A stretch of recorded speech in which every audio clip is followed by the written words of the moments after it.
द्वैताद्वैतवर्जिता अन्नदा वसुधा वृद्धा ब्रह्मात्मैक्य स्वरूपिणी बृहती ब्राह्मणी ब्राह्मी ब्रह्मानन्दा परिप्रिया भाषा रूपा बृहत्सेना भावा भाव विवर्जिता सुखाराध्या शुभकरी शोभना सुलभा गतिः राजराजेश्वरी राज्यदायिनी राज्यवल्लभा राजकृपा राजपीठ निवेशित निजाश्रिता राज्यलक्ष्मी कोशनाथा चतुरङ्गबलेश्वरी साम्राज्यदायिनी सत्यसन्धा सागरमेखला दीक्षिता दैत्यशमनी सर्वलोकवशङ्करी सर्वार्थदात्रि सावित्री सच्चिदानन्दरूपिणी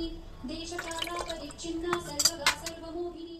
समूर्तिरूपिणी सनकादिक समाराध्या शिवज्ञानप्रदायिनी चित्तनानन्दकलिका प्रेमरूपा प्रियङ्करी नामपारायण प्रीता नन्दी विद्यानटेश्वरी मिथ्या जगदधिष्ठाना मुक्तिदा मुक्तिरूपिणी लास्यप्रियालयकरी लज्जारम्भादिवन्दिता भवदा वसुधा वृष्टिः पापारण्यदवानला दौर्भाग्यतूलवातूला जराध्वान्तरविप्रभा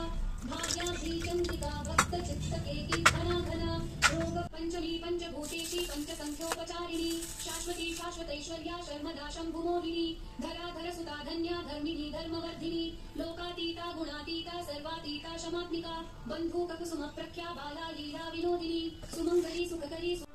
भद्राणि मे दिशतु भार्गवनन्दनाय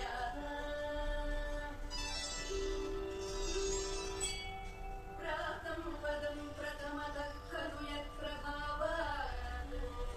माकल्यभाजि मधुमातिनि मन्मथे मम पुष्करविष्टराय दद्यादयानुपमनो द्रविणाम्बुधारा अस्मिन् न किञ्चन विहङ्गशिशौ वृषण्मे दुष्कर्म